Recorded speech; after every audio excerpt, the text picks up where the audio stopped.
4வது அதிகாரத்தில் 31வது வசனம், ஆண்டவர் வாக்குத்தத்தத்தை சொன்ன உடனே ஜனங்கள் என்ன செஞ்சாங்க தெரியுமா? யாத்திராகமம் 4வது அதிகாரத்தில் 31வது வசனம், ஜனங்கள் விசுவாசித்தார்கள். எல்லாரும் சேர்ந்து வாசிக்க போறோம். யாத்திராகமம் 4:31. The book of Exodus chapter 4 verse 31.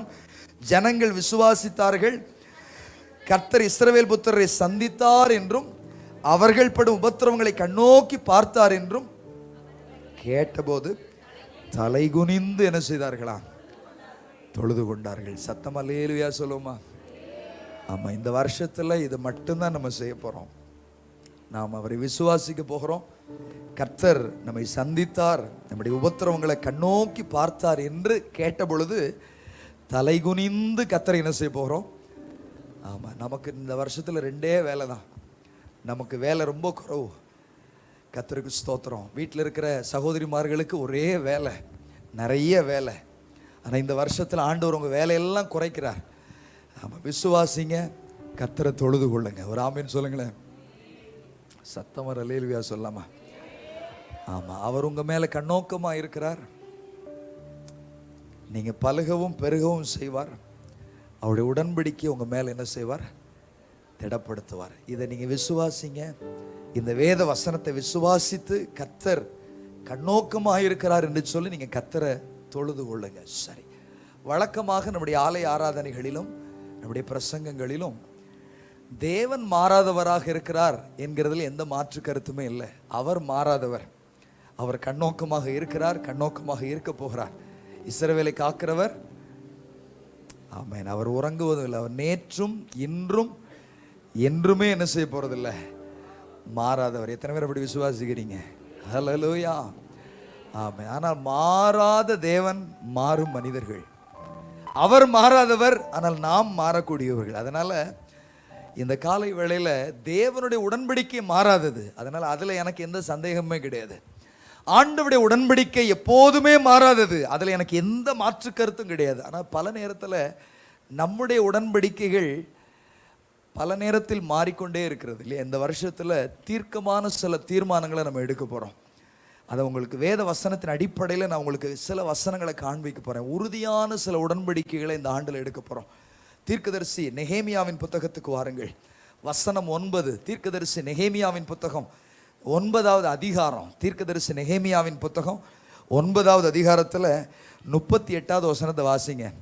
9:38. கர்த்தருக்கு ஸ்தோத்திரம். இவையெல்லாம் இப்படி இருக்கிறபடியால் இந்த பகுதியில் இருந்து தான் நான் உங்களோடு கூட பேச போறேன். அதனால நீங்க வேற எல்லா பகுதிக்கும் இன்றைக்கு சுத்தி தெரிய வேண்டாம். நெகேமியா தீர்க்கதரிசன புத்தகத்தை மட்டும் எடுத்துக்கொள்ளுங்க. 9வது அதிகாரத்துல 38வது வசனத்தை வாசிக்க கேட்போம். இவையெல்லாம் இப்படி இருக்கிறபடியால், இவையெல்லாம் இப்படி இருக்கிறபடியினால் நாங்கள் உறுதியான உடன்படிக்கை பண்ணி இவைகளெல்லாம் இப்படி இருக்கிறதுனால அவருடைய உடன்படிக்கை மாறாது. என் உடன்படிக்கையை அவர்கள் மேல் உறுதிப்படுத்துவேன் என்று வாக்கு பண்ணியிருக்கிறார், திடப்படுத்துவேன் என்று வாக்கு பண்ணியிருக்கிறார். ஆனால் இவைகளெல்லாம் இப்படி இருக்கிறதுனால நாங்கள் உறுதியான உடன்படிக்கை பண்ணி அதை எழுதி வைக்கிறோம். அதை என்ன செய்யறோம்? எழுதி வைக்கிறோம். சத்தமா ராமேன்னு சொல்லுங்களேன். என்ன செய்யறோம்?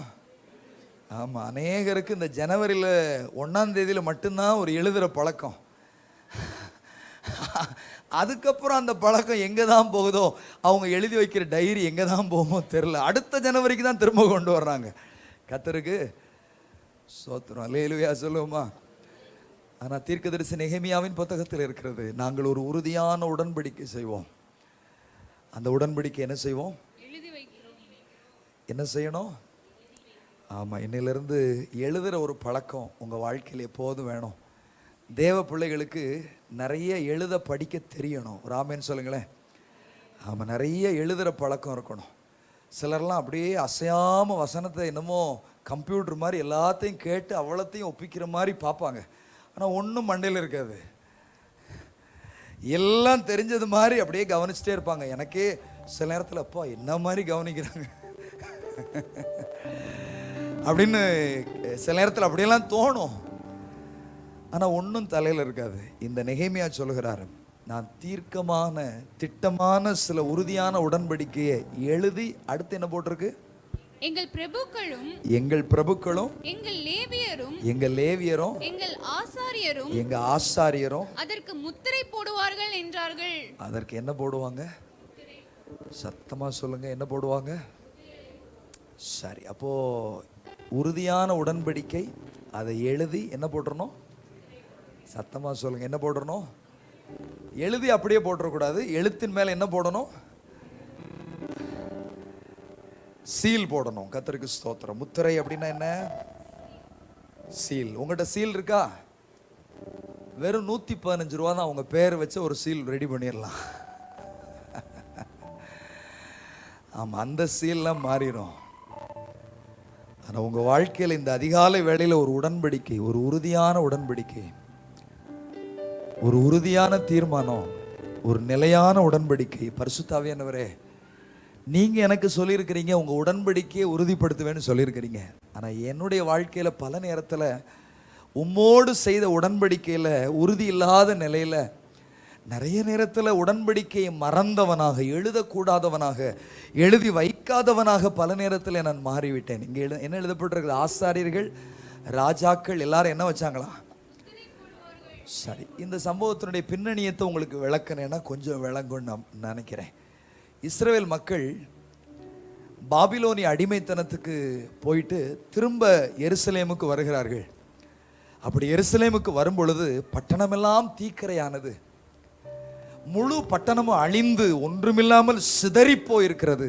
அந்த நேரத்தில் எங்கள் தேசம் எப்படியெல்லாம் இருந்தது, நாங்கள் ஒரு காலத்தில் வாழ்ந்து ஆண்டவருக்கு மகிமையாயிருந்தோமே, ஆனால் இப்பொழுது எங்கள் தேசம் தீக்கரை ஆயிற்று என்று சொல்லி தேவ ஜனங்கள் புலம்பலோடு அழுகையோடு கூட அந்த எருசலேமின் பக்கத்திலே வந்து நின்று அவர்கள் சில காரியத்தை யோசித்து பார்க்கிறார்கள். தீர்க்கதரிசி நெகேமியாவின் புத்தகத்திலே 9வது அதிகாரத்திலே இஸ்ரவேல் மக்களின் பல்வேறு வாழ்க்கை முறைகள் அங்கு எழுதப்பட்டிருக்கிறது.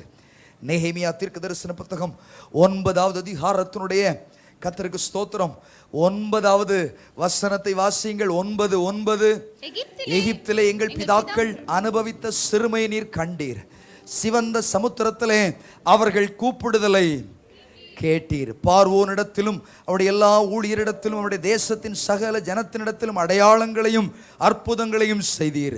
அவர்கள் உமது ஜனங்களை அகந்தையாய் நடத்தினார்கள் என்பதை அறிந்தீர். இப்படியே இந்நாள் வரைக்கும் இருக்கிறபடி உமக்கு கீர்த்தியை. 11வது வசனத்தை எல்லாரும் சேர்ந்து வாசிக்கலாமா? நீர் அவர்களுக்கு முன்பாக சமுத்திரத்தை பிரித்ததுனால கடலின் நடுவாக கால் நனையாமல்.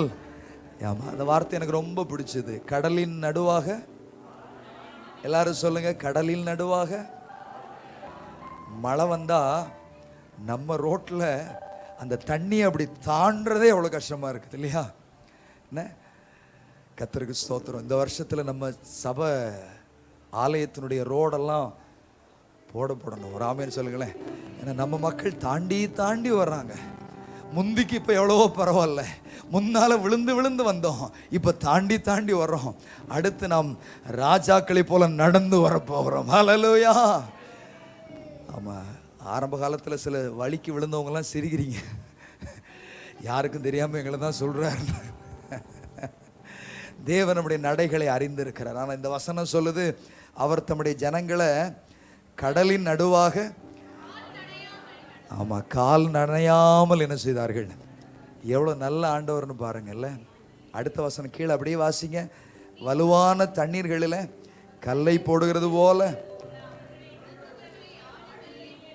ஆமா, எப்படி இருக்கு பாருங்க. வாசிக்கவே ரொம்ப ஆர்வமா இருக்குது இல்லையா?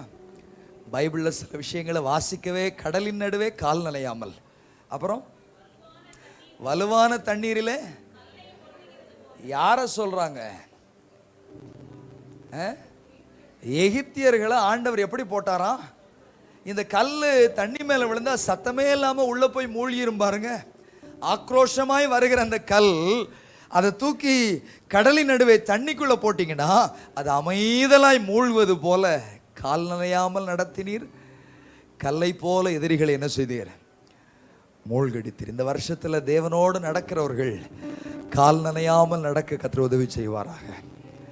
எப்படி? ஆமா, பைபிள் அப்படி இருக்குதுல்ல. தண்ணீரை கடக்கும் போது என்னோடு. ஆமா, அதில் விளக்கப்படாமல் சொல்லியிருக்கு, இங்கே விளக்கி சொல்லியிருக்குல்ல. அது எப்படி கால் நனையாமல் நடப்பது? ஆண்டவர் சொல்றாரு, வசனம் சொல்லுது, நம்ம அப்படியே நம்புவோம். ஒரு ஆமீன் சொல்லாமா? எப்படி கால் நனையாமல்? ஆமாம், நீங்கள் கால் நனையாமல் நடப்பீங்க, உங்கள் எதிரிகள் கடலிலே கல்லை போல் என்ன செய்வார்கள்? ஆமேன், அவர்கள் மூழ்கி போவார்கள். சரி, இந்த பகுதிக்கு நான் வேகமாக வந்துடுறேன். இப்போது என்னுடைய முக்கியமான குறிப்புக்குள்ளே வேகமாக நான் வந்தாகணும். இஸ்ரவேல் மக்களை இப்படியெல்லாம் அற்புதமாக அதிசயமாக ஆண்டவர் நடத்தி கொண்டு வந்தார். 25வது வசனத்தை பாருங்கள். 25வது வசனம் 9:25. அரணான பட்டணங்களையும் செழுமையான பூமியும் கட்டிக்கொண்டு சகலவித உடைமைகள் நிறைந்த வீடுகளையும் வெட்டப்பட்ட துறவுகளையும் ஏராளமான திராட்சை தோட்டம் ஒலிவ தோப்புகள் கனி கொடுக்கும் விருட்சங்களை சுதந்தரித்து கொண்டு புசித்து திருப்தியாகி கொழுத்து உம்முடைய பெரிய தயவினால் எப்படியெல்லாம் வாழ்ந்திருக்காங்க பாருங்க. புசித்து திருப்தியாகி கொழுத்து உம்முடைய பெரிய தயையினால் எப்படி வாழ்ந்தாங்களாம்? செல்வமாய் வாழ்ந்தார்கள். அப்படியே அடுத்த வசனத்துக்கு வந்தீங்கன்னா ரொம்ப கஷ்டமா இருக்கும். ஆனாலும் அவர்கள்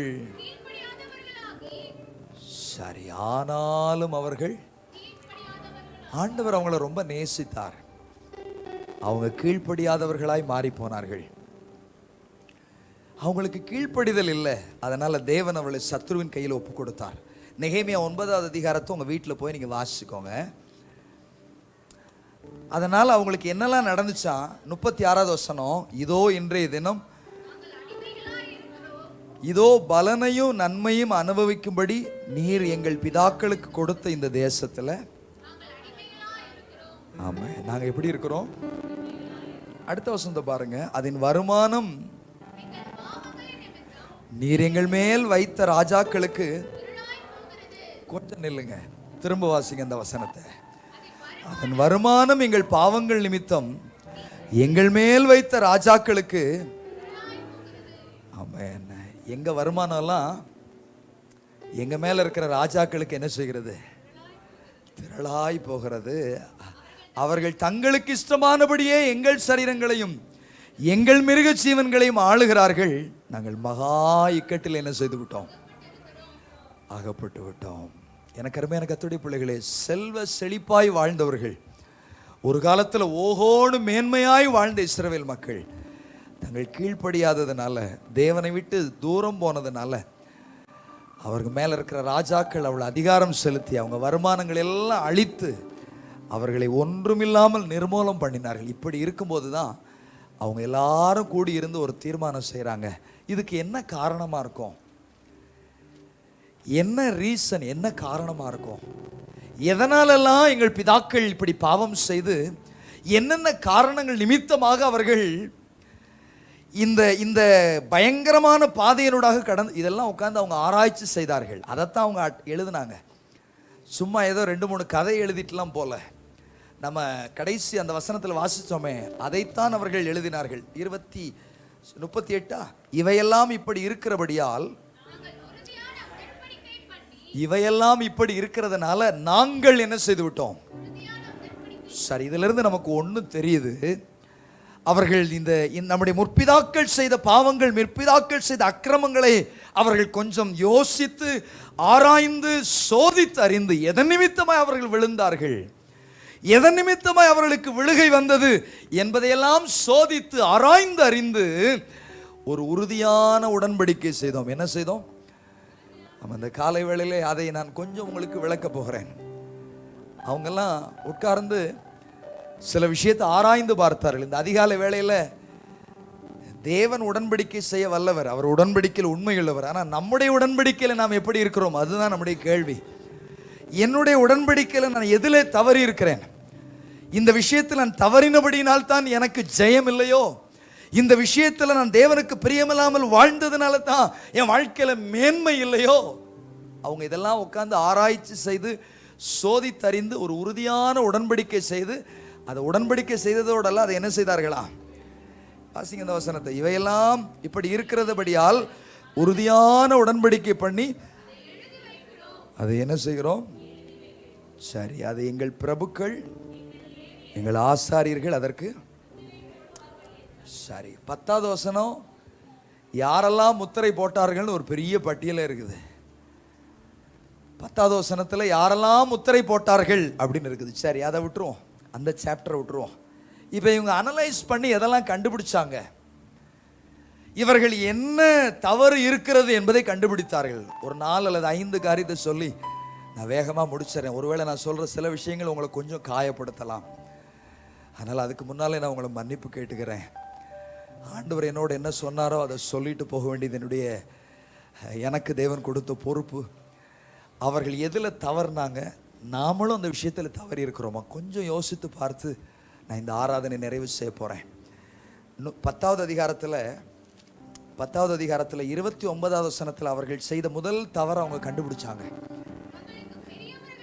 10வது அதிகாரத்தில் 29வது வசனத்தில் தங்களுக்கு பெரியவர்களாகிய சகோதரரோடு கூடிக்கொண்டு தேவனுடைய தாசனாகிய மோசேயை கொண்டு கொடுக்கப்பட்ட தேவனுடைய நியாய பிரமாணத்தின்படி நடந்து கொள்வோம் என்றும் எங்கள் ஆண்டவராகிய கர்த்தரின் கட்டளைகளையும் கற்பனைகளையும் சகல நீதி நியாயங்களையும் கட்டளையும் எல்லாம் கைக்கொண்டு அவைகளின்படி செய்வோம் என்றும் அவைகளின்படி செய்வோம். சரி, அப்ப முதல்ல அவங்க கண்டுபிடிச்சது, அனலைஸ் பண்ணி கண்டுபிடிச்சது என்னன்னா, தேவனுடைய பிரமாணத்தின்படி அவர்கள் செய்ய தவறிவிட்டார்கள். ஆண்டவருடைய கற்பனையின்படி செய்ய தவறினார்கள். தேவனுடைய பிரமாணத்தின்படி அவர்கள் செய்ய தவறினதினால் அவர்கள் சிறைப்படுத்தப்பட்டார்கள். இந்த தேவ பிரமாணத்தின்படி செய்கிறவர்கள் பாதுகாக்கப்படுகிறார்கள். இப்ப அவங்க குறிப்பில் முதலாவது இருந்தது என்னன்னா, அவர்கள் எழுதியிருந்த உறுதியான அந்த உடன்படி திடகாத்திரமான அந்த உடன்படிக்கையில் முதல்ல இருந்தது, நாங்கள் தேவ பிரமாணத்தின்படியும் தேவ கட்டளையின்படியும் செய்வோம். அல்லேலூயா சொல்லுங்களேன். சரி, இது முதல் காரியம். 2வது காரியத்தை சொல்றேன் பாருங்க. அடுத்த வசனம் 30வது வசனம். இது கல்யாணத்தை பற்றிய விஷயம். முதல்ல பிரமாணத்தை குறித்த காரியம், தேவனுடைய நியாய பிரமாணத்தை குறித்த காரியம். 2வது, நாங்கள் எங்கள் குமாரத்திகளை தேசத்தின் ஜனங்களுக்கு கொட்டாமலும் எங்கள் குமாரருக்கு அவர்கள் குமாரத்திகளை கொள்ளாமலும் இருப்போம் என்று. சரி, இது 2வது அவங்க எடுத்த உடன்படிக்கை. முற்பிதாக்கள் முன்னோர்கள் ஆண்டவருக்கு பிரியமில்லாமல் போகிறதற்கு இதெல்லாம் வாய்க்காலாய் மாறிற்று.